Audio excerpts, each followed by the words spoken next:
What do you think about the Olympics? I know you have a lot of thoughts. You love gymnastics, right? You want to be on the pommel horse, or are you a pommel horse? Thank you. Oh, wow. Wow, wow, wow, wow, wow. Aww. Wow. Okay, is that all? That's so cute of you. Goodbye. Bye. See you later. Oh, good. Comes I'm in glad we like, recorded that. yeah. Comes in like a small hurricane, gives kisses, leaves. Yeah. That's He's literally the like, job "What's of the up? I'm executive. here to be cute, here to make everything look good. Bye, have a good recording." That's literally Parker as an executive producer. Recording from New York and Los Angeles, your hosts, Nicole Katz and Brianna Klein, are emerging from the tunnel for this week's show. Another sports show is ready to broadcast to you on YouTube and wherever you get your podcasts. Make us one of your stars of the game by subscribing, liking the video, and turning on auto downloads. Before we kick off, please leave us a podcast review and YouTube comment. Attend the postgame on social media for exclusive daily content. Today on Another Sports Show. Welcome to a very special episode of Another Sports Show that is going to be about everything Olympics. There are so many things to talk about that have happened in the Olympics that we can't talk about anything else on today's episode. And for that reason, we have a special bonus episode coming out on Friday this week, where we're going to do our normal NFL season preview and give you a special edition of Broad Street versus Broadway, all the New York and Philly headlines that are keeping us up. But let's focus on this episode about everything Olympics. We're going to talk women's gymnastics. We're going to talk pommel horse guy. Because, yeah, men's gymnastics, but really pommel horse guy. We're going to talk about the women winning gold in soccer and everything that led up to that. Women's rugby, women's track and field. We're going to talk Noah Lyles and men's track and field. We, of course, have to touch on the water polo team and Flavor Flav. And then, of course, Nicole's going to give us a report on breaking. But just wait. That's not everything, because Nicole is going to give us probably the biggest pop culture timeout she has ever written for everything pop culture that happened at the Olympics. And there's a lot, and she just kind of stopped where she stopped because she ran out of time. She probably could have doubled the size of this segment if she had more time to do it. And last but definitely not least, we're going to talk about everything GoldZone, multi-viewer. Basically, what did NBC do to make this year's Olympics so much more special and easy to watch and consume and become viral? With that, take it away, voiceover man. It's another sports show, but it's not. I cannot imagine starting anywhere in our episode besides gymnastics, and specifically women's gymnastics. There's definitely some recent, less positive news, but I don't want to start there. I want to start positively and ask you the all-important starting question about women's gymnastics, Nicole. Is Simone Biles inarguably the greatest gymnast of all time now? I mean, for me, yes. For the world, it should also be yes. For the US, it's like absolutely no doubt. I mean, you have to look historically, like there's lots of like, unbelievable like Russian and Chinese gymnasts like historically. But of the current times and of at least the last like 25 years, it's Simone Biles. She is everything. Like right now, she is the sport. People that don't follow gymnastics will know who Simone Biles is. And I think that's when you start to be able to have that like greatest of all time conversation, is when you're leaving your zeitgeist and people who do not follow your sport at all know who you are and know that you rock in that sport. Yeah, I think that's a fantastic summary. I also will add to it that, to me, greatest of all time, there needs to be an element of myth to you, where you have done things that are incomprehensible to an average athlete in your sport or to the average follower of that sport. And I think Simone Biles' comeback this year, after everything she dealt with last year, is that myth to her. Also having so many, like there's the storyline myth in that, but then she has so many moves named after her now. She does things on multiple apparatus that people just, even other athletes, don't understand. So I think everything you said, plus that mythos around her, yeah, I think it's inarguable that she is at least the greatest gymnast of the modern era. Yeah, and the modern era adds this interesting piece, like you brought up with her from the Tokyo Olympics, and like her making that comeback after the twisties and everything with, being very vocal about all of her mental health issues. I think now there's a piece when you're discussing like the object of an athlete is like the human persona of them as well. Like, yes, there is all of the things that they can do in terms of performance, like proving themselves that way. But then when you can also be an advocate and such a role model in a completely different area, or just like on top of being the greatest in your sport and willing to like stand up for the things that you believe in, just really contributes to that all around factor, because like being an athlete now like transcends just the sport itself. Yeah. But I'll even compare it to Michael Jordan, where I think him leaving, going playing baseball, and then making that comeback, there's the story, there's the mythos to it. Like, to your point, like you need that extra element. Joey Chestnut losing at Nathan's and then just basically seeming like his career was over, and then making a comeback and continuing to show that he owns Nathan's and is the greatest of all time. 100%. It's all the same. All right. Well, on that really serious note, let's talk about the serious topic that's making headlines right now. So this is one of those stories where I'd like to make the disclaimer that we're recording Sunday, August 11th at 9:30 a.m. Pacific time. So as of now, here's what happened. Jordan Chiles won the bronze medal for the floor. The way it is completely normal in gymnastics that if you do not agree with an element of the score, that you can appeal the score. So the US team appealed the score. They got their appeal. She won bronze. It was appealed. I will not disconnect from it that she got a ton of specifically very targeted racist hate. And then it has now been decided that the appeal was deemed no longer valid because it was submitted 4 seconds too late. But the judges accepted the appeal. So now at the point in time, apparently Romania and the US thought the best solution, because this was actually the judges' fault, was that they should both share the bronze and both get bronze. And the IOC said no. So I'm very upset. I know you're very upset, but is this something, like, I guess, logistical side, is this something that the U.S. can continue to fight so she keeps her medal rightfully? And I, also will just give you the floor to be as upset as I am about what's going on here. Yeah, a big bummer for like all of the obvious reasons. And I mean, for even like athletes involved, even for like the Romanian gymnasts, like you don't get to be celebrated that way. And it just like adds a big asterisk to everything. I mean, it's kind of not very similar, but it's like once a podium in F1 is celebrated and like appeals come in after the fact, and it kind of changes it, but like the celebratory thing happened. This is a really, really horrible situation for Jordan. She's had to remove herself from social media because of all of the attacks that she was getting. Simone and Suni have been like very vocal about their support for her. Suni makes a really good point of like, okay, like this isn't Jordan's fault. Like this is on the judges. Right. I think the solution would be to share the bronze. Especially if both teams are willing to do it. Right. So about 3 minutes before we started recording, Team USA is appealing the latest decision, submitting an appeal. So it's going to be like a back and forth appeal war, back and forth, which can go on for an incredibly long time. There's other things that if you stay tuned to Final Buzzer, make it there, we talk about like it is probably more common than people realize that appeals and things are submitted after the fact at the Olympics, and like medals can change years later and it comes out and it's almost like, but people remember what happened in the moment. I think with gymnastics, it'll definitely probably be a little bit more bigger news because of, the admiration and everything that goes on with specifically this Golden Girls team. But no, I'm really heartbroken for Jordan. It was an incredible floor routine, and that bow down podium of like all three of those women is just like a historic moment that is a little not tainted, but like it is tainted. It's tainted. It's just like it loses a legitimacy. Right. And both of these gymnasts now who are vying for this bronze now leave this experience upset. Because coming in fourth probably didn't feel good. I'm not saying that the Romanian gymnast shouldn't have appealed or done what what they're doing. I think this has been so shocking, so mismanaged by the governing body. Like, as F1 fans, like, are we shocked? No.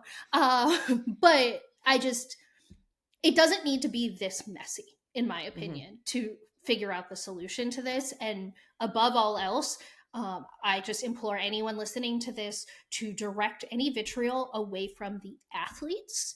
This is something where we should all be mad at the governing bodies and how they're choosing to handle this, because this is not the athletes' faults in any way.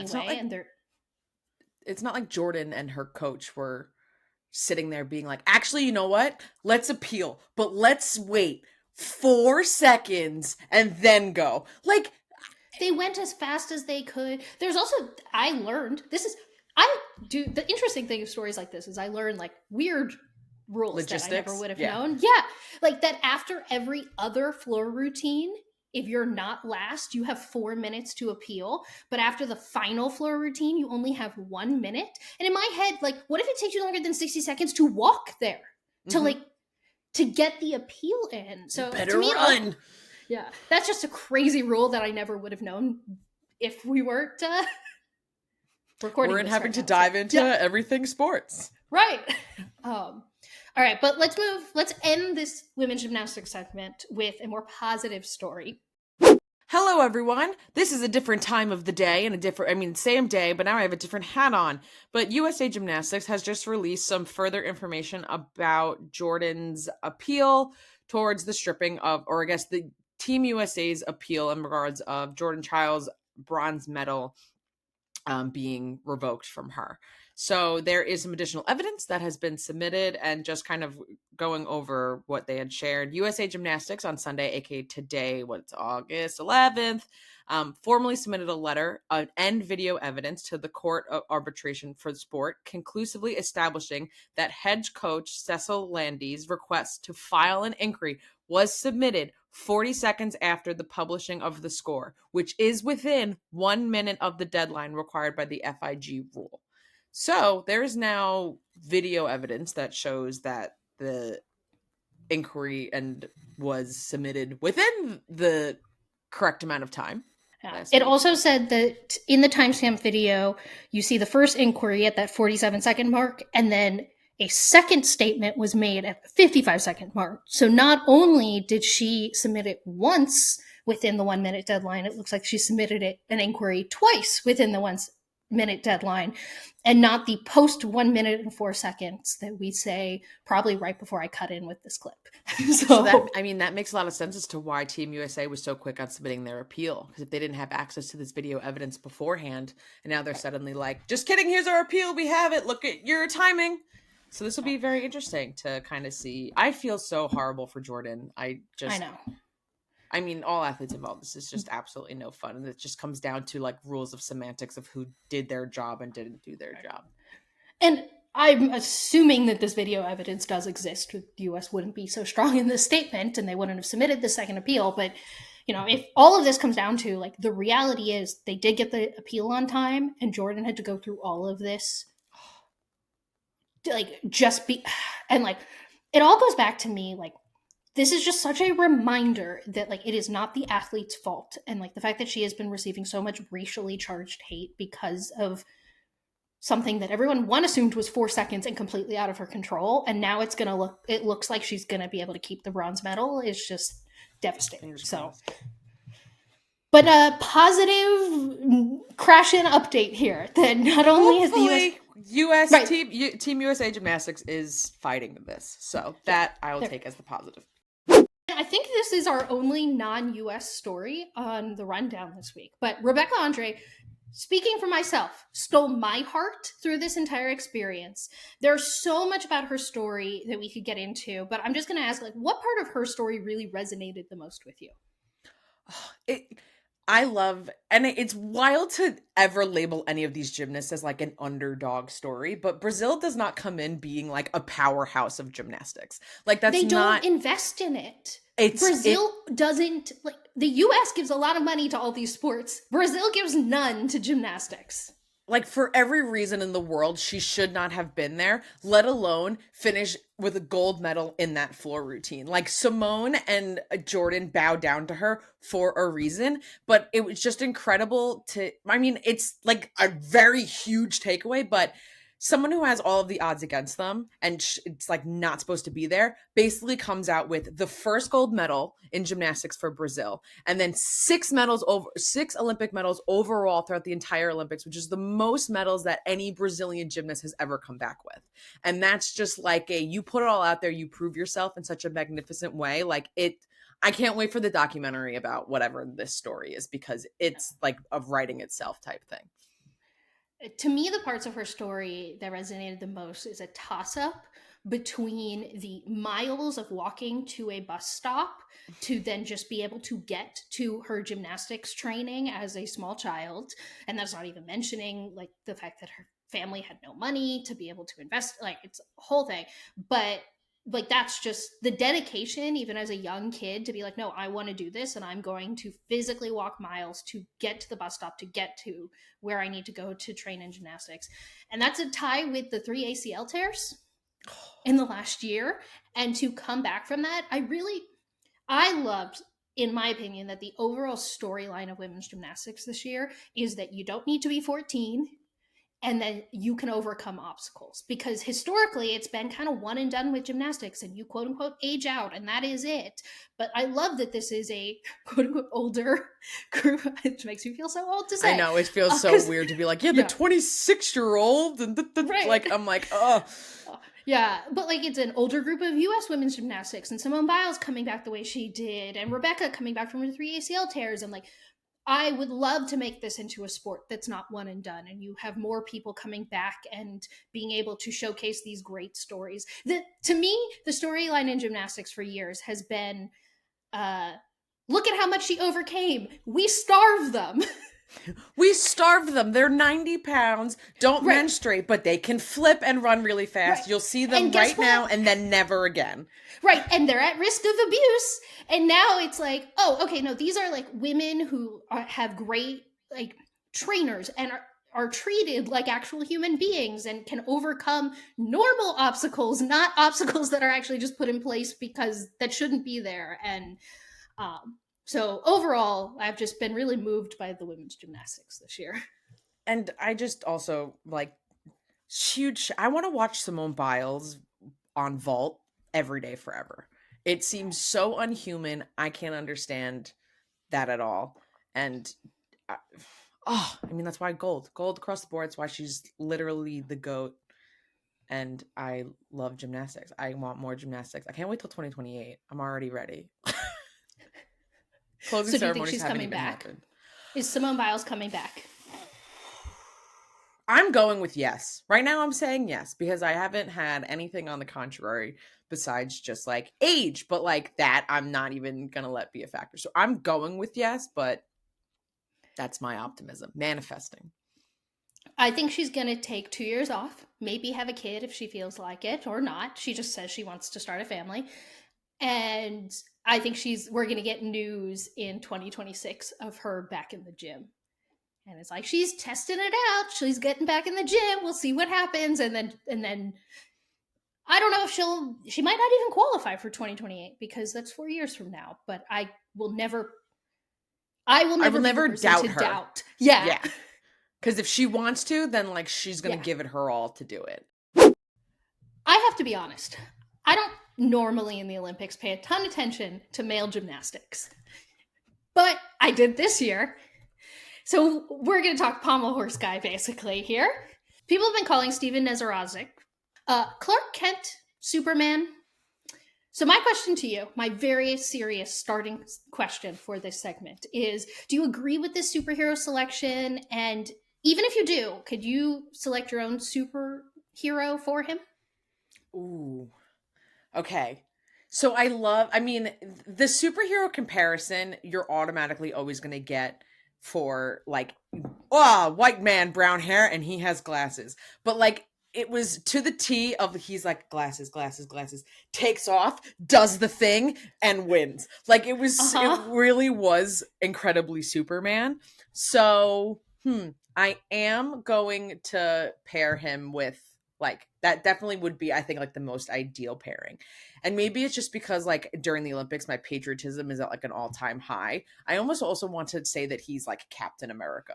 Like, he's in like this meditative state and then like unleashes and then becomes like or like the pre and winner. post super soldier serum. It's like Yeah. that's exactly it. Like, he's in this like state and it's just like, okay, we're going super serum time, and like, all right, time to like pummel horse this and like, you know, make history happen, because without him it wouldn't have.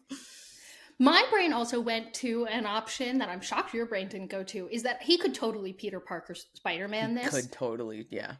You know, because the whole idea is like he's this like nerdy kid who just likes sciences, and then like he is a superhero at night. I'm like, oh, that sounds kind of Peter Parker to me. But yeah, I think the Clark Kent with the glasses, like, I get it. But I don't know.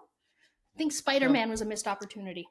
Yeah, I think Spider-Man's definitely a good pick, because it's also gives the vibes of like, I can be silly goofy, and then when it's time for me to do the thing, it's going to work and I'm going to be really good at it. Let's get serious. As serious as we can get about a story this fun. The U.S. selecting a specialist to the team was heavily criticized. And this is after years of the U.S. men's team selection process already being heavily criticized. So this year they used an algorithm to figure out what the highest scoring team was. And after all that criticism, it really worked out. So my question is, looking ahead, do you think the U.S. will continue to have this strategy of selecting a specialist for the pommel horse is a specialist type event? And will other countries follow in this strategy?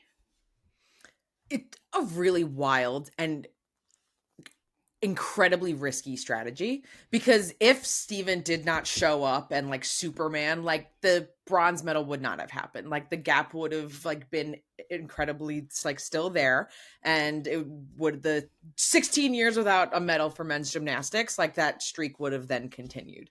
So without this strategy, this medal would not have happened. However, if, you know, Steven completely messed up, or, you know, you have all that riding on one person, is a lot for an Olympic team. But I definitely can see, I mean, since the US is like, well, it worked, let's like keep it riding. I can definitely see 2028 the US maintaining this strategy.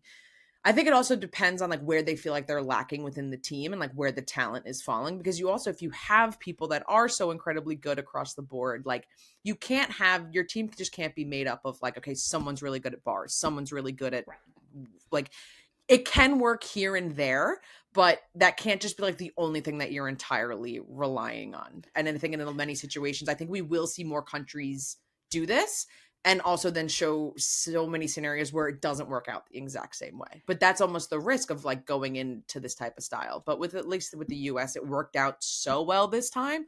I definitely see that strategy continuing, which I think is, it's all 50-50 in a way. I think that, from my understanding of reading experts talk about this is something that would only work if you bring in a specialist specifically for the pommel horse, because it is such a specialized skill. I think it all comes down to, like, do you think this working out was an anomaly or truly a good strategy? And I know that every other country is going to spend the next 3 years, basically, until they have to start selecting a team, trying to deduce, was this an anomaly or a good, like, having to answer it's an that anomaly exact of question. a good strategy, basically. Like, right. because because he is that had the good. potential. Exactly. It worked because he is that good, but if he was that good, then the strategy would not have been good. Like, it's so I want it to be, there was too many individual factors that I don't think you can label it as a good strategy overall. It was a great strategy for this year, but like, moving forward, it may be difficult to maintain that as the good strategy and pointing it that way, when it does feel sort of like an anomaly that so many perfect things have to happen, and you have everyone else that's so strong, and you do have this one guy that is the pommel horse guy. It'll be very interesting to see it backfire or continue to work for certain countries. Again, depends on the that was a Olympian. lot of really beautiful nuance about why it could work out either way. But now I'm going to ask you the question again, and ask you so I could clip this on social media in one sentence. You know, with it working out for the US, do you think more countries are going to follow in this strategy for LA 28? I think more countries will follow the men's U.S. gymnastics team strategy, but I don't think they will all have the exact same success as the U.S. did this year. Yeah, I concur. It's a great summary sentence. Thank you for abusing me. Unlike men's gymnastics, this is something I get excited for every World Cup, every Olympics. The U.S. women's soccer team won gold. And there's so much to talk about. We're going to start by zeroing in on specifically the gold medal game. Then we're going to talk big picture about coaching hires and dominance and all the big storylines we can take from this. But can we focus on how incredible this game is? And, there's so much to hit on. Like Mallory Swanson scored that single goal after missing the World Cup with an awful knee injury. So that's an incredible story. It was the 12th goal of the tournament in the knockout stages. And it was the 10th that was scored by essentially the big three, Rodman, Swanson, or Smith. Alyssa Naeher had the highlight save at the end of the game that I know is going to be photographed on the walls of like fans, young kids for years to come. So all of that I just gave you, who is your personal MVP of specifically the gold medal game? Oh my God. That's like such an incredibly hard decision. I think initially my gut like wants to go with Mallory because score the goal was is incredible. beautiful. And also just the comeback and things. But this game, that save, it's Alyssa. Yeah. It is so Alyssa. Every time I was like biting my nails and absolutely like on the edge of my seat, but she was in it. She was awake and like kept it from becoming a tie game and, just was really in the right place, right time. And games are sometimes not just saying the entire game was won by the goalie because this team, it could be. Games are determined by goals. She was there to be the protector and I think was an integral, huge portion as to why the U.S. was able to maintain the lead and also prevented Brazil from having a lead at all ever. Yeah. Soccer is an ultimate team sport, and I put you on the spot and I said, select one MVP, and I don't know how you pick anyone other than Alyssa Naeher here, just because of the other part of this is that in no part of watching this game did I feel like the US was the dominant team on the pitch. It felt like Brazil gave everything, where they had this strategy to wear down an already exhausted US team, where the big storyline was that they weren't making enough substitutions. They were using all their good players in many, many minutes of this game. They had tired legs. And Brazil very clearly looked like the faster team that was constantly on the rush. Now, the US won the game despite that. And I think there was a middle part of the game where Brazil stopped going on that attack, which lost them the game. It was like they got tired on the attack, that it was like, and that's sometimes all it takes is just like that slight change of momentum of, you just can't put your guard down. But I think I revealed there in my asking you this question poorly that my answer to this question. But what do you think the silver medal team of Brazil could have done to try to get the gold in a game where I think they played incredible? Yeah, both teams played incredibly well. And this is almost one of those where sometimes it comes down to like the game of mentality. And I think it seemed like Brazil, this should have not been a cakewalk for Brazil, but they were the team that had the upper hand. And I think it just was the right moment, right time. And US they never trailed in any game at the Olympics. They had some overtimes going in, but having Alyssa there really making that big difference, that I think they were tired, they were exhausted, but having that ability to having that momentum of wanting to prove yourself and proving that you're not just tired legs and all that type of stuff, and seeing that opportunity of maybe when Brazil backed off a little, that they were like, this is our moment, this is our chance to do it. And it was really, big mental game, I think, is my take here. Yeah, I think they had the right strategy, and for part of the game, they stopped using their own strategy. So I think that if for those 20-30 minutes of the game where they forgot their plan, it's almost seemed like, if they held it through the whole game, we probably would be talking about a different thing. But I also, what I love is that it does come down, like, this is all circling back to why I think Alyssa was the MVP, because we would be having a completely different conversation right now if she didn't make that one final save, if the defense didn't hold up there at the end. And next year, maybe 2 goals, not next, maybe next tournament, like 2 goals, something that wouldn't make me want to vomit for the full 90-minute game plus the extra 12 at the end. And maybe Brazil figured that they needed to, that like their strategy wasn't necessarily working in it, but I think it did just need to be the long game, and they didn't need to let up on it. And they thought that maybe if they, tried something else, they could get the goal scored because they couldn't do it well. But I think that was the wrong move. Yeah. All right, let's talk big picture. Last year, World Cup, U.S. women's national team lost in the round of 16. It was their earliest exit ever. Many questioned if this was the end of U.S. soccer dominance, which wasn't necessarily because of U.S. soccer, but we've finally seen over the last 15, 20 years, other countries hugely investing in their soccer programs. Because it used to be that in many of these countries that are now huge in women's soccer, that they didn't get any financial backing, or they thought that women shouldn't be playing sports. So this is I was always like, it's a positive thing. Things are more competitive, but it still sucked. So what do you think? To lose. No, I didn't like that my team lost, but I was happy that other teams are good. It's this weird, like yay, women in the world, but also boo, my women. What did winning the Olympics mean for both the state of women's soccer as a whole, but also specifically this U.S. program? The U.S. demonstrated we're not down and out. World Cup loss was, a tough thing that happened, but it doesn't mean that they're over, and that changes can be made, which I'm sure we'll get into in a moment. Changes can be made internally and also with whatever players that you're able to recruit and have certain players develop talent, that it's not over, that there is going to be, U.S. continues to be competitive, and thus every other country in the world will continue to be like, well, if the U.S. can come back and, show up, then like we have to continue to be hard at work at this. Globally, this was so hard for the U.S. women's team to do. And to me, that shows that women's soccer is still incredibly strong.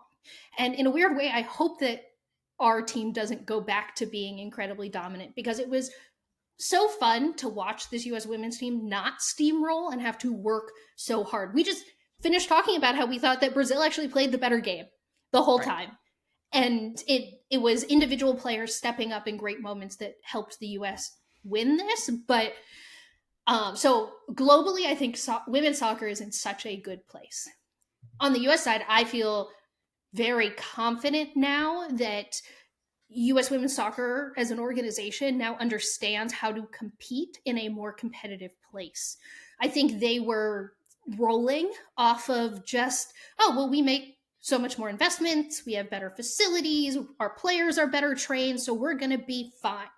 And that the World Cup kind of showed that was no longer the case. So this gives me confidence that they know how to compete in this better era of women's soccer.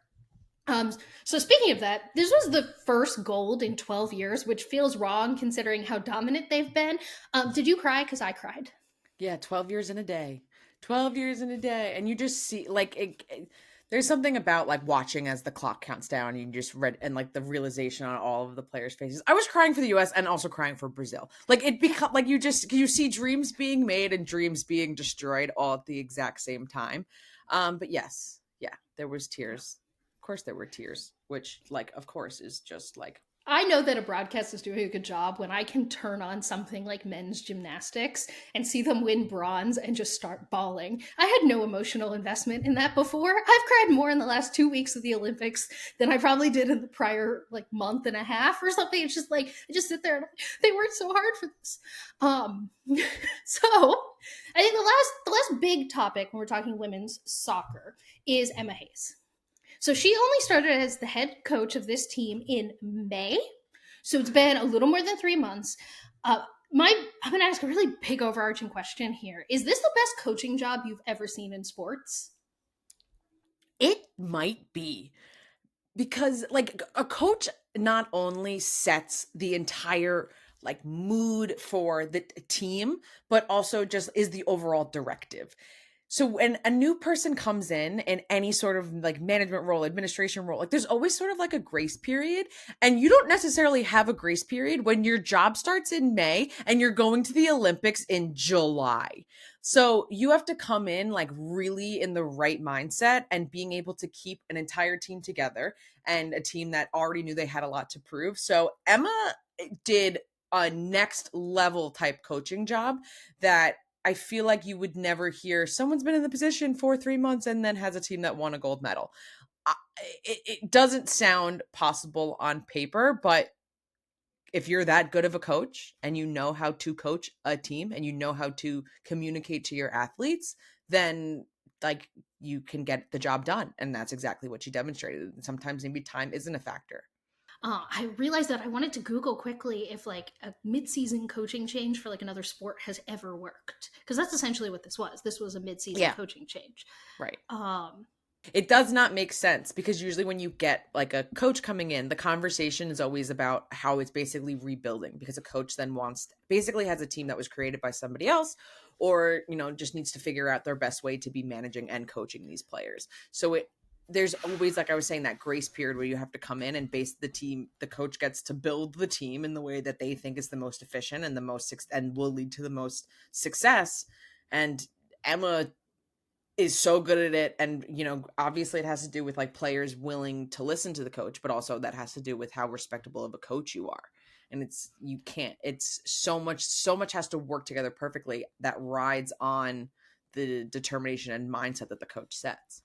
There are a ton of examples of a coach being fired mid-season and the trend changing. Like maybe a team will end the rest of the season with a winning record or something, but there's no example of, oh yeah, let's go win the championship. There's even very few examples of, oh, then we made the playoffs. Like the best example I found is the 81 Lakers, where they did win the NBA finals, but Pat Riley was put in charge after 11 games. And to me, that's just the Lakers being dysfunctional, like always. Rugby. I'm so weak is what I've learned while watching rugby. Just by watching rugby? Like, I think about that every time I see an athlete, period. And I'm like, oh no, my tiny little weightlifting really routine. Driven home. U.S. women's rugby got their first medal ever, winning bronze. Sidebar. Even though I said I wouldn't sidebar this conversation for this one at all, but I'm going to. My hot take is that I would probably in the moment rather win bronze than silver, because in silver, like, yeah, you're second, but you lose the game.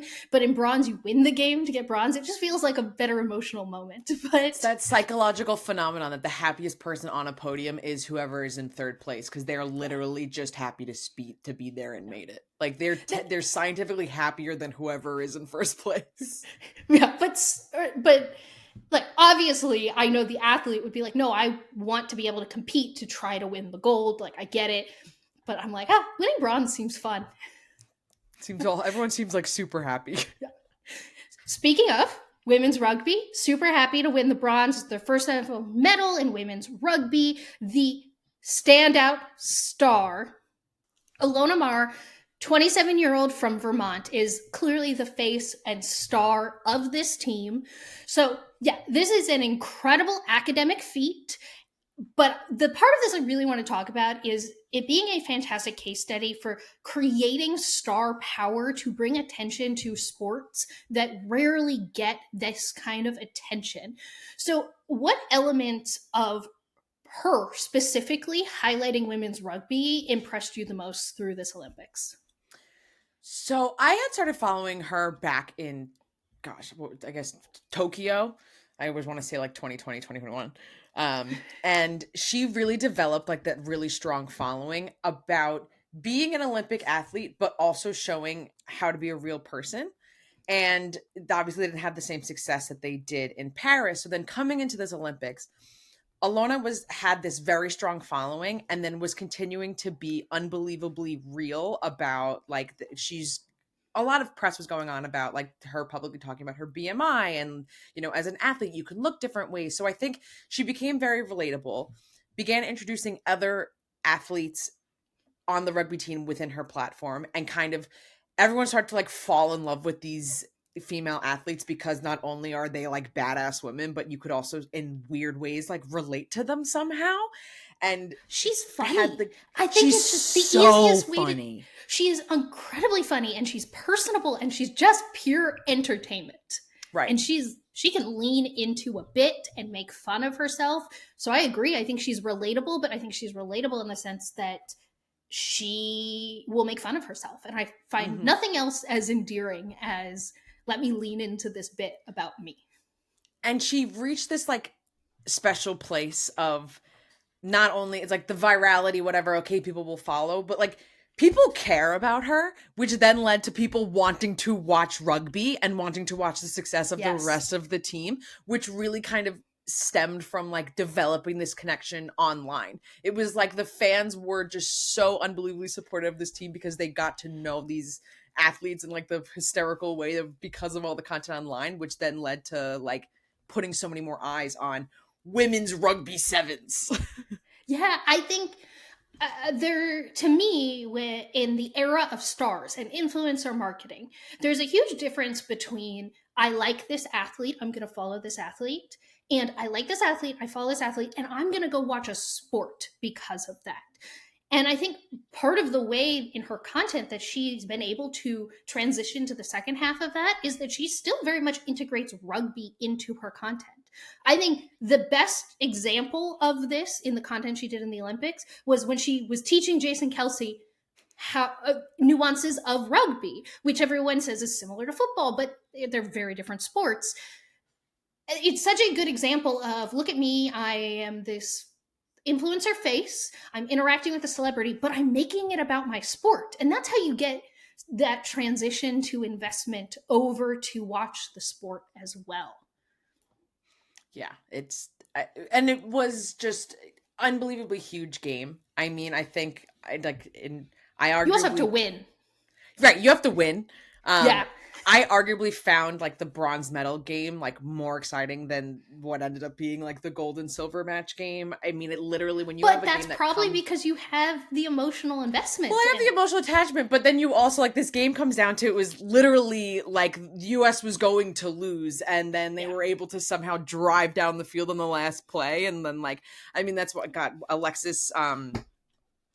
Sadik was able to score after missing like every kick that she had done, you know, previously that day. And I think Ilona had like the greatest response of like, for this bronze medal, I will give Alex my firstborn child. Like just reiterating, like she's like this, like she's so funny, incredible.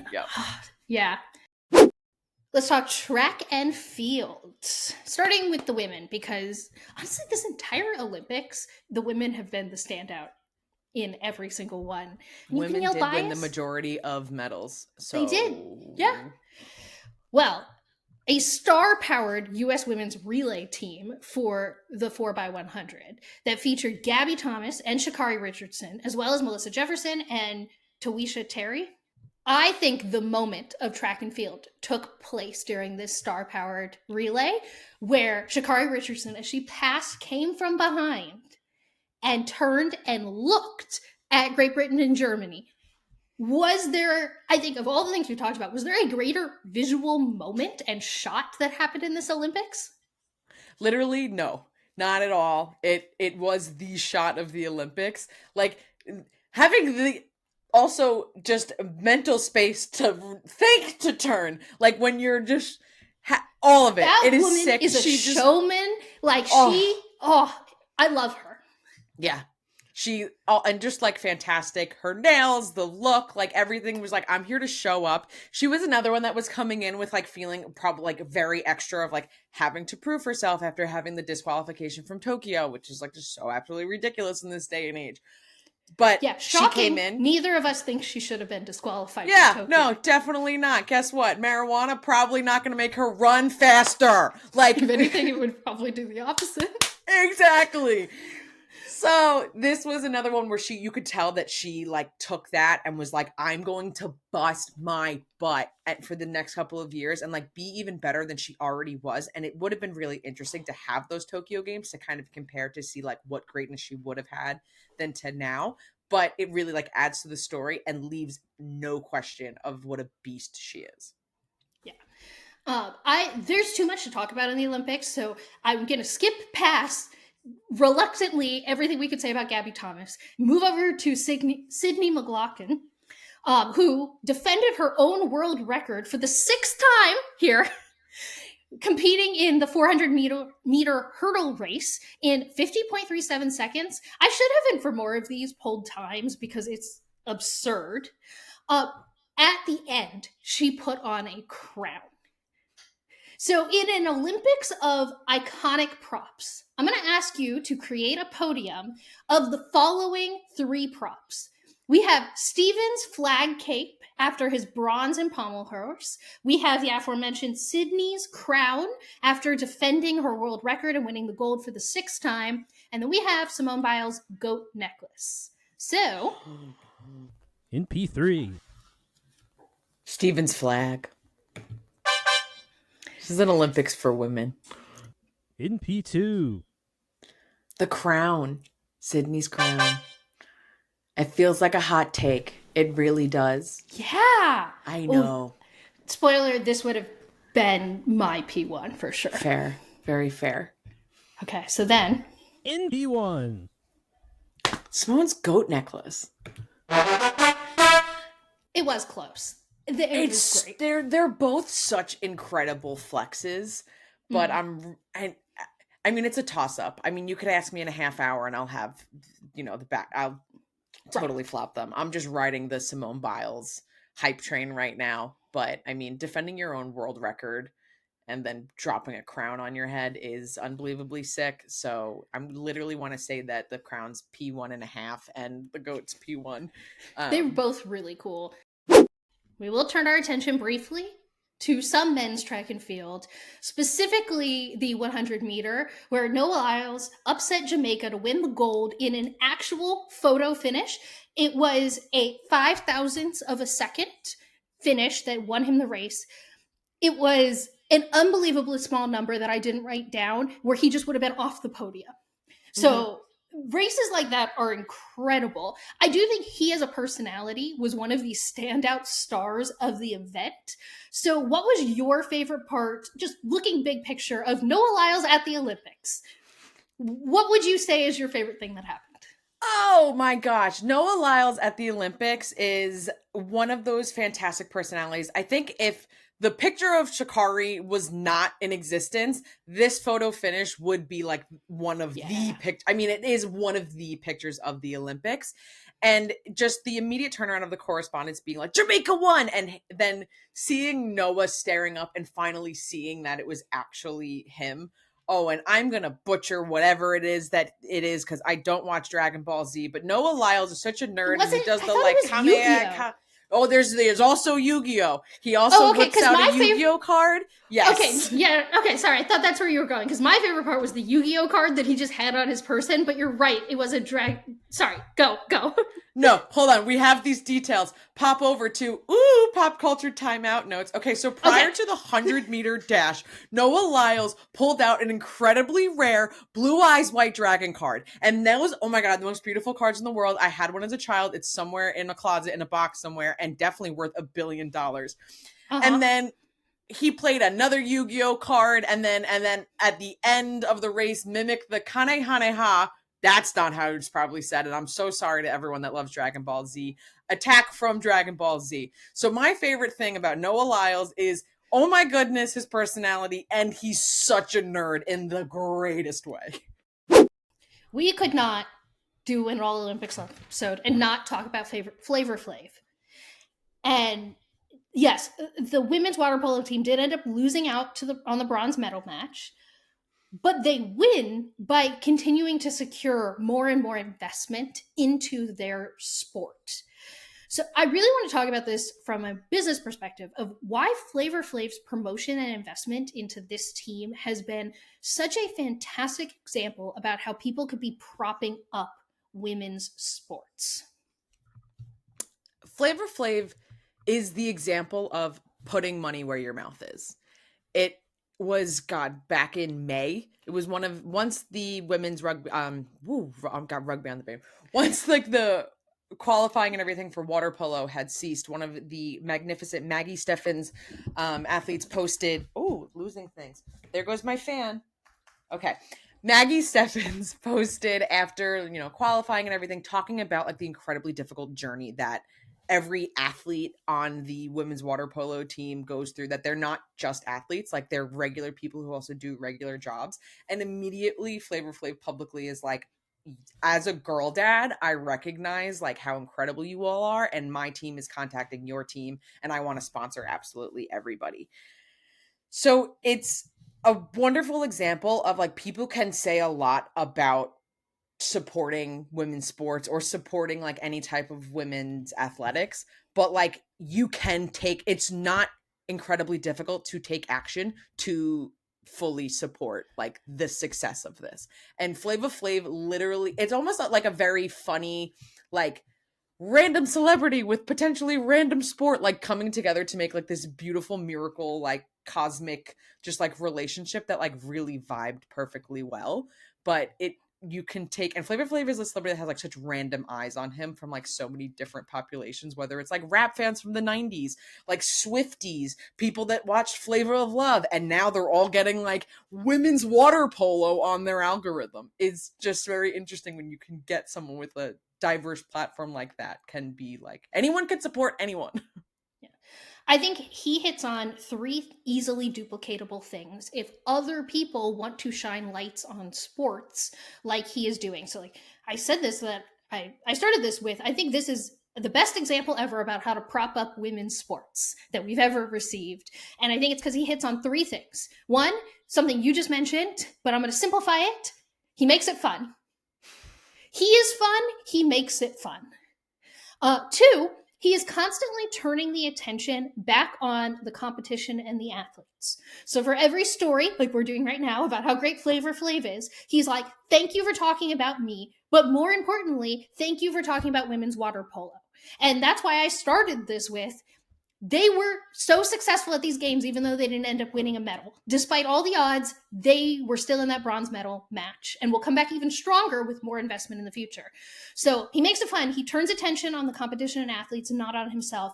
And really important, he's recruiting additional sponsors. They got a $4 million investment from an additional sponsor just that would not have happened if he wasn't out there campaigning and recruiting for this group of women. So I think in the future, as we see more and more people rightfully turn attention to women's sports, like we've seen a ton of attention on women's basketball this year, more than ever before.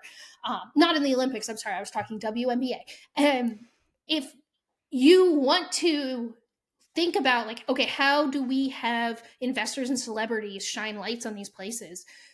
Those are the 3 things. Make it fun. Turn attention on the sports and athletes so they can sustain past you, and recruit more people and more sponsors so it doesn't just have to be you. It's such a great case study on how this can all work.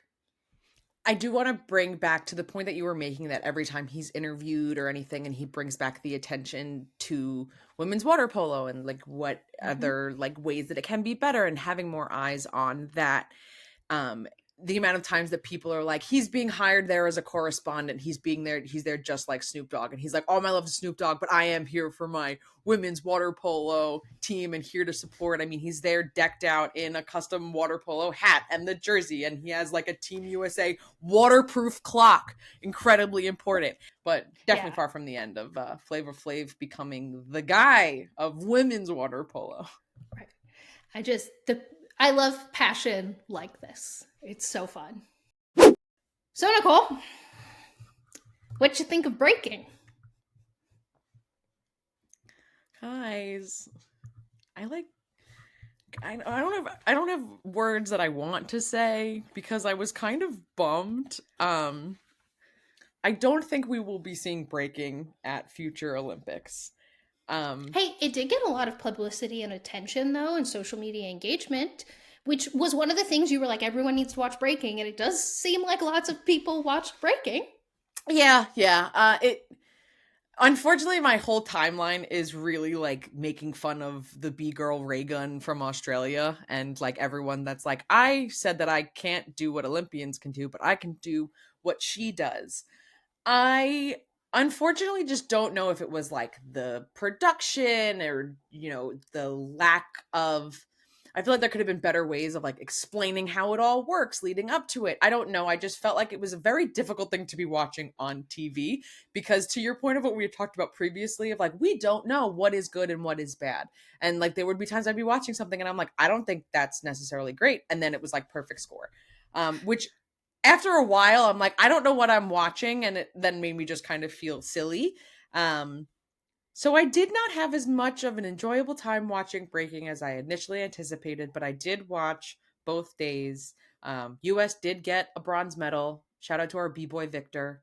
I still hope that everyone in breaking is happy and continues their success. Yeah, it wasn't as jazzy as I anticipated it being. I don't know. I'm disappointed. Yeah, I really think that this is on the TV production side of it, at least from my point of view. I mentioned earlier that I could turn anything on the Olympics on and I could just instantly start crying because someone wins something. Like, I can get invested so quickly.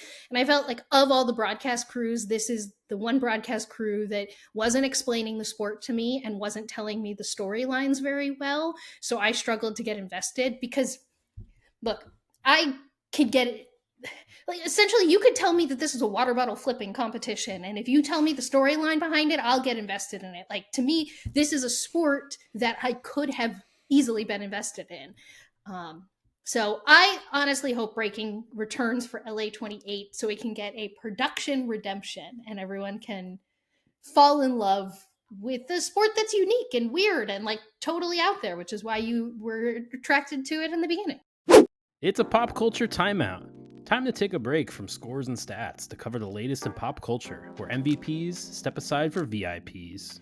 Whew, time out from all of the things Olympics to talk more things Olympics that are pop culture related and not specifically just athlete related. I love sports. I love pop culture. So whenever they overlap, it is my absolute favorite content.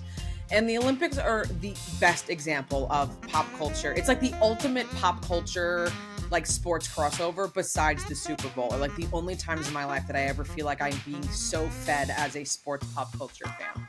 So that is absolutely why I have to start this pop culture timeout with the pop culture god of the Olympics himself, Snoop Dogg. What would we do without Snoop Dogg at the Olympics? I can't believe there was ever a time before Snoop Dogg at the Olympics. Fans love Snoop Dogg so much at the 2020 Olympics that NBC really made an unbelievable move by upping his presence in every way possible. From before the Olympics started, he was going to do like trials and swimming and doing a 200 meter back in June. And now he was a torchbearer in Paris. He, again, supported absolutely every sport in the world besides, like, from being a commentator at badminton. He had a mini dance party at Team USA Gymnastics during quali while he's dancing and literally gets Sumi and Jordan and Simone to all start dancing with him from the floor. He did go swimming with Michael Phelps. He faced his fear of horses and did some full equestrian get-up outfit try-ons and walk around with some horses with his BFF, Martha Stewart. He also learned how to properly scream, "Goal!" at a soccer game, which will definitely be useful for Snoop Dogg in the future. He referred to himself as the coach of the women's beach volleyball team. He also earlier this week performed at USA Basketball's 50th anniversary party, and he really got into the personal Olympic pin trading thing and got personalized pins. So not only did athletes have pins, but Snoop Dogg also had pins. He did get to have the absolute honor of going with Simone Biles to the first ever Olympic event that she was able to watch. She's never been able to apparently watch an Olympic event before. So she went to the 400-meter hurdles and got to see Sydney and her crown and all of that glory. Apparently, Snoop Dogg is getting paid $500,000 a day, which is going to add up to a little bit more than $8.5 million for the games. And honestly, I can bet that NBC probably got enough interaction on social media and engagement to really make up for this in the long run.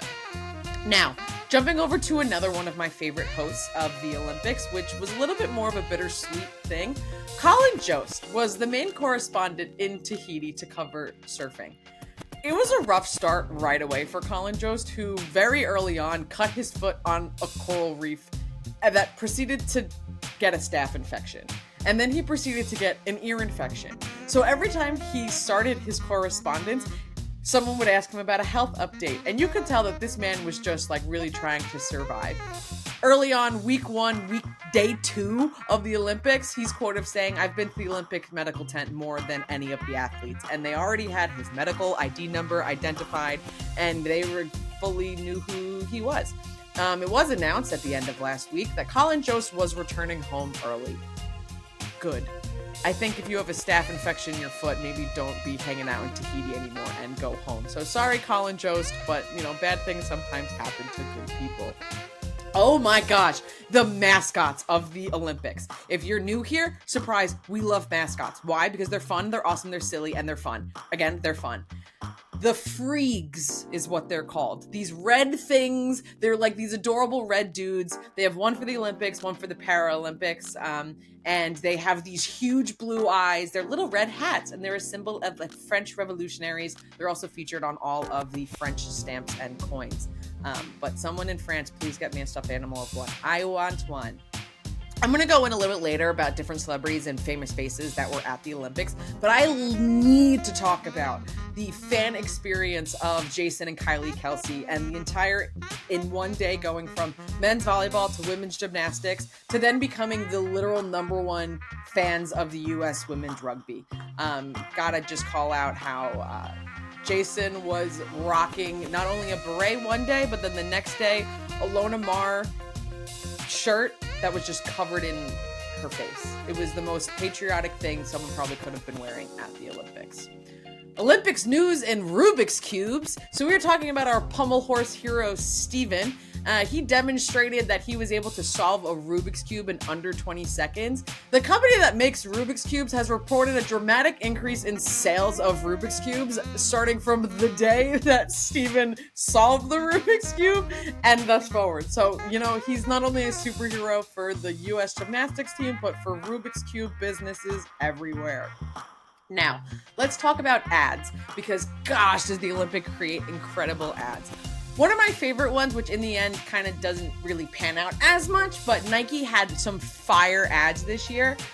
Early on in the men's tennis doubles, Rafael Nadal and Carlos Alcaraz were doubles partners together. And they're also notoriously they're a friendly rivalry whenever they're playing singles.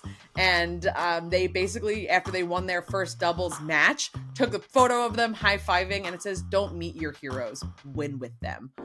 Oh, incredible, amazing, just perfect marketing. I mean, Nike hit it out of the park all across the way. They also have another additional video with Willem Dafoe as the voiceover that just not everyone could be a winner, with like the toughest, most metal, intense clips of athletes all competing at the highest level.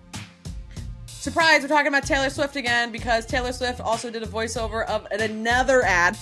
Last we had talked about on our socials about Simone Biles using Reputation Taylor's version, and we're saying it's Reputation Taylor's version, in her floor routine, and that also that Ready For It live from the Eras Tour was already used in the commercial. And now we have Taylor herself with a beautiful narration, and if you want to get goosebumps and feel jazzed, go look up this advertisement.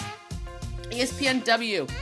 Incredible place to be looking at everything, where everyone watches women's sports, because everyone watches women's sports. So after Sha'Carri Richardson earned her gold medal, they have this incredible image of her absolutely running with a beautiful, amazing piece of artwork of a manicure with the tagline, "Tough as nails."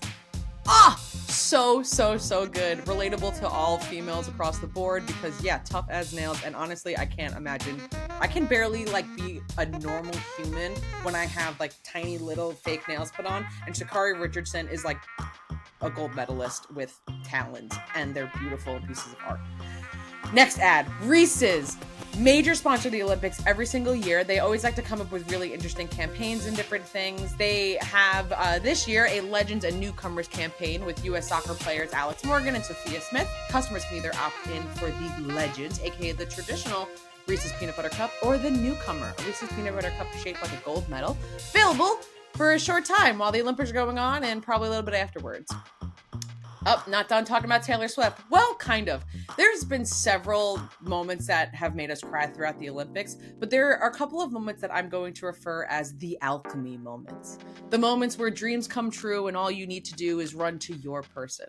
There's two that really stood out to me. So starting with Sweden's Mondo Duplantis had already secured gold in pole vaulting and then proceeded in his next run to break the record. And in an absolute movie moment, he literally lands it, sticks it, realizes what he's done, and runs over to his girlfriend and like they hug and embrace. And it was like, again, movie moment. Same similar situation happened with U.S. track star Tara Woodall, winning gold in the long jump and then running over celebrating with her husband, Paralympian Hunter Woodall. Another incredible follow to go check out on social media if you're unaware of them. Tara and Hunter are an unbelievable rock star U.S. couple who are very, very successful in the Olympics and Paralympics. Now, let's fire off some big name celebrities here, because then I have to end with potentially what I think may be the biggest story to come out of the Olympics. So we had some incredible favorites. Lewis Hamilton, Serena Williams, Guy Fieri, Nick Jonas, Bill Gates, Ariana Grande, Cynthia Erivo, Spike Lee, Tom Brady, Gabrielle Union, John Travolta, Kendall Jenner, Seth Rogen, Natalie Portman, Nicole Kidman, Lady Gaga, Queen Latifah, Chrissy Teigen, Mick Jagger, Elmo, and Cookie Monster. And then there's also a very long list of all of these royal people that I really don't know who they are, but if they were royal, they were probably at the Olympics. But now, the real star of the entire Olympics that everyone has proceeded to talk about, the chocolate muffins. Yes, the chocolate muffins that have taken the entire world by storm, thanks to Norwegian swimmer Henrik Christensen, aka the Muffin Man. He just started to create all of these TikToks about how he loves these chalky muffins, is what he calls them. The 11 out of 10 chalky muffins. So besides the fact that he's there to be competing in the Olympics and probably shouldn't be eating chocolate muffins every single day, there was several TikToks every single day about the chalky muffins. And so then all of the other athletes were like, well, I need to go get the chalky muffins. Athletes are sneaking chalky muffins out of the Olympic Village for their family members to try, because everyone needs to try a chalky muffin. And now you have to be wondering, I'm in the US. I really want to try a chalky muffin. Well, there's plenty of dupe recipes going on right now. But don't freak out, because sometimes that's just not the same.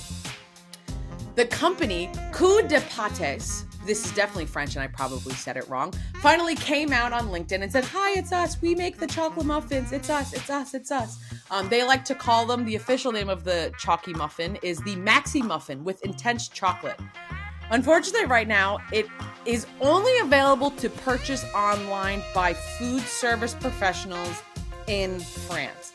However, they do seem to be teasing some international distribution, so stay tuned. We may all be getting some chalky muffins. Okay, I'm staying tuned. I also want to point out that the New York Times Cooking did drop a dupe recipe that people are saying is pretty darn close. So if you are going to check out a dupe recipe, I would check that one out. I might be planning on making it in the coming week just to test it out. Chalky muffins. 100% big star on top of all of the other gold medalists is the chocolate muffins from the Olympic Village. I want to try one. I need to make one. Someone send me one. I don't know, but shout out to chalky muffins. Shout out to Henrik Christensen from leading the Olympics and just now being known as the Muffin Man. And I can't wait in 2028. Is he going to come back and find chalky muffins? If this company is smart, they're already talking to the LA Olympics. Just saying. And there's so much more that literally happened at these Olympics, but I could be here for hours talking about it. So I feel like I hit upon my favorite, most important highlights of the Olympics in terms of pop culture. Peace, love, chalky muffins. See you in 2028. Round of applause. I knew this was going to be an incredible pop culture timeout, but exceeded every expectation I had for it. So one of the most incredible things to come out of this year's Olympics is the advancements and just ways that that viewers around the world, but I guess particularly the US, are able to watch the Olympics, watch the events, find out what's going on in them. Oh my goodness, the GoldZone is like the Olympics watch experience that I have absolutely been waiting for. And I definitely think it has made a difference in the discourse of the Olympics in the US and just online in so many ways. Just unbelievable access to the Olympics. Why did this new broadcast like get fans so invested and have them keep watching the Olympics? I have 5 reasons why it worked. I will say the summary of all the 5 reasons is that the NBC really learned from how bad it did for Tokyo in 21. Some numbers to how improved this was to Tokyo. So this is not GoldZone specific numbers. This is just NBC's primetime coverage in the first week averaged 34 million viewers across all platforms. That is up 79% from Tokyo. They nearly doubled their viewership this year, putting up numbers similar to the NFL, which no one else can do in sports, in TV, period. Like the NFL stands alone for every other content consumption. So reason number 1 why I think the GoldZone and multi-viewer worked is that they leaned in to making it as easily as possible to find something to watch. So if you could either click on the GoldZone and just let NBC do the work for you, or I don't have Peacock, but I have YouTube TV, which means I have multi-viewer. The amount of multi-viewer stream options I got, where I just got 4 boxes and it was 4 exciting things going on. When one finished, it was immediately flipped out with something else. And that leads me to the second point. So did they make it easy? Yes. Why was it easy? Because they leaned into existing customer behavior. I'm used to watching things on multi-viewer. So I didn't need to relearn how to watch TV to watch the Olympics. We're both incredibly used to watching Red Zone. So the GoldZone is a very normal way for you to say, yeah, I want to watch TV this way because I'm used to consuming sports this way. An underrated genius move that they made through all of this was just hiring Scott Hansen. They went, yeah, we could have our own guy do this, but what if we just get the guy who's really good at this already that customers love and support? Like, it'd be different if none of us liked Scott Hansen, but all of us love Scott Hansen. He's so good at doing this Red Zone thing. So, hey, go do it for the Olympics. So all of that is leaning into existing customer behavior. We didn't have to download a new app, do something special. It was just like, hey, you watch TV this way. Do it. What got me so hyped about GoldZone was when I was reading the initial description put out by NBC was the goal is that you feel like you're watching Red Zone. And I'm like, yes, give it to me for everything. And so this was like such a perfect gift, but it was such a like, let's take this thing that works and put it here and maybe it'll work. And it really did. And I will never, we cannot undersell Scott Hansen's role in that. I will also say, this is the first time in a very long time that they aired absolutely everything live. It doesn't mean they didn't re-air things in primetime positions, but in modern world where social media is everything in real time, sports is the only appointment television that we have left because everything else is streaming or DVR or dropped at midnight and then we just binge it as fast as possible. But sports aren't like that. You can't go on delay in sports. It's an absolute nightmare. And that's shockingly what NBC was doing. They were holding things back and then you had to not get spoiled because of course the journalists who were there were reporting on it already. They aired everything live. They re-aired it, aired it all live. So that's thing number 3 that was like, this worked because they actually showed it to us while it was happening. As an advocate for the Olympics, this was the biggest game changer for me because I was always refreshing my Twitter feed and then watching it at night because I wanted to see what happened. But instead this time I got to watch USA Gymnastics win live. And then at 7:30, I got to be like, hey, Dad, we get to watch this again because now you're home from work. It's like you could see that like NBC maybe didn't want to be like splitting up their programming, but also such the benefit of like having it live and then getting to rewatch it when you know what's happening and you're not incredibly anxious. Game-changing experience for sure. You hit on something so vital, which is that you like the Olympics, which meant you were sitting there refreshing your timeline trying to figure out who won anyway. You might as well be able to watch it happen when you're... So that is a perfect transition to reason number 4 why this absolutely worked. They allowed social media to run wild and share what was going on. I'm going to put us all in an awful headspace. I'm so sorry. Let's all flash back to 2021. The rescheduled Olympics are happening. The world wasn't great at that time. You know, we were all a little stressed. But every time someone tried to share something they saw or experienced in the Olympics, it got taken down, which meant that there was no ability for anything viral to happen there, because no one could share things. Like, yeah, I could tweet a text tweet if I wanted to. I could text you about it, but no one could create a moment like what happened in breaking this week. Because imagine me trying to explain to you what happened with ray gun in breaking and not actually being able to share the clip on it. So NBC decided to come into the modern age and allowed social media to run wild, which, not shocking at all, was positive for them. Yeah, it's like the global Olympics was actually global instead of being in like this weird bubble. So the fifth and final reason why I think NBC did such a great job had nothing to do with NBC, is that I really felt like the stars of this year's Olympics understood how to be stars. And NBC understood how to platform those people better than ever before. So we spent a whole segment today talking about women's rugby. And that wasn't because women's rugby won the bronze. It was because they had a personality and a face and a star that not only does she know how to become a star, but NBC knew how to turn a spotlight on that.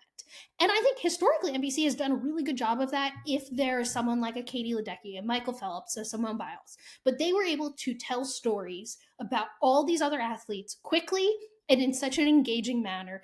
And I think some of that is due to, I think they had the best broadcasting crew they've ever had, where for every event I turned into, they had an expert in that sport there, clearly explaining to me, with the exception of breaking, what was going on. I tuned into men's fencing.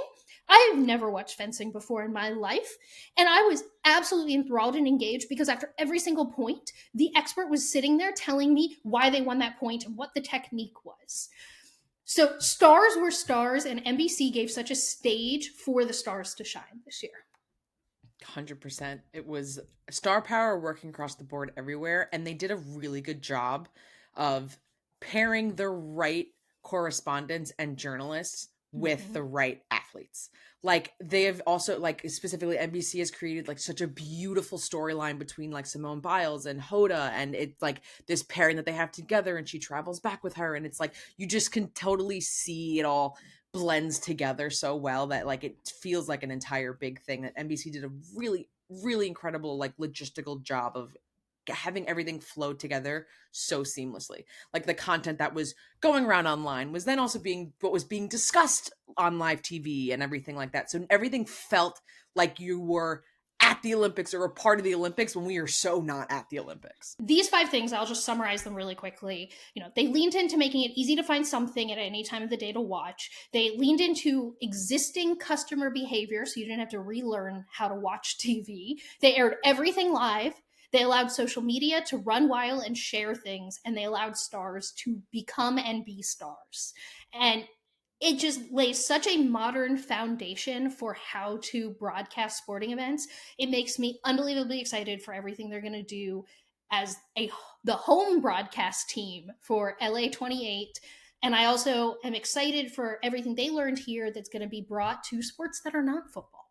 I think the NFL historically has always just had such a great product, and that's why they have something like Red Zone already. But I'm excited to see what the MLB and the NHL and the WNBA and like all these other leagues in American sports, like I wonder what they can take away and learn from this, because it's been a rousing success. Surprise, the fangirling for Flavor Flav, the ultimate fanboy, is not over. You can order a special edition Flavor Flav water polo Funko Pop, and all proceeds are going to go right back to supporting women's water polo. For the first time ever, the International Olympics Committee, the IOC, hosted a ceremony for people who ended up winning medals after the Russian doping controversy that had many medals stripped for many, many years at the Olympics. For example, one of those was US and Japanese figure skaters from the 2022 Beijing Winter Olympics were awarded gold and silver medals after it was revealed that the gold medalist from the Russian skating team tested positive for a banned drug that was at an event prior to the 2022 Olympics. So she shouldn't have been there to begin with. U.S. men's rowing win their first gold since 1960. And that's cool and all, but one of those 4 rowers, Justin Best, is a hardcore Phillies sports fan who was at the Super Bowl championship parade, and he said that he listened to Jason Kelsey's speech before going out to race, which, if you don't know, is "We are Philly, fucking Philly, no one likes us, we don't care," and many more. He says it gets him hyped up for competitions. Go Birds. Italian gymnast and silver medalist Giorgia Via has potentially the greatest sponsor I have ever seen, a Parmesan cheese company, which she then poses in all of the images with giant wheels of Parmesan cheese. Simone Biles watched her first ever non-gymnastics Olympic event. Like, good for her. Go out, have some fun after you go and dominate everyone. And she got to witness Sydney McLaughlin's 400-meter hurdles, and she attended with Snoop Dogg. So, no surprise to anyone, several Olympians have become ill after swimming in the Seine River, which is why you don't swim in a river that's full of poop and was never safe to swim in to begin with. In fitting fashion, I'm going to wrap up this special All-Olympics episode of Another Sports Show by looking ahead to LA 28. This week, the Los Angeles mayor said that LA 28 was going to be the, quote, no car games. And the event is only going to be accessible by public transportation. Yes, the city where they love their cars more than life itself, and there is little to no public transportation. This will definitely be the LA 28 equivalent of Paris saying that the river full of poop will be safe to swim in for the games. I look forward LA to public monitoring. transportation is a poop river. Thank you for listening to another sports show. Thank you to our co-creators, Nicole Katz and Brianna Klein. Thank you to the four-legged executive producers and me, voiceover man. Make us one of your stars of the game by subscribing, liking the video, and turning on auto downloads. Make our day by leaving us a review on your podcast platform of choice and a comment on YouTube. Attend the postgame on social media for exclusive daily content. We'll be back to review the playbook every week. See you next Tuesday. Today was another sports show, and it was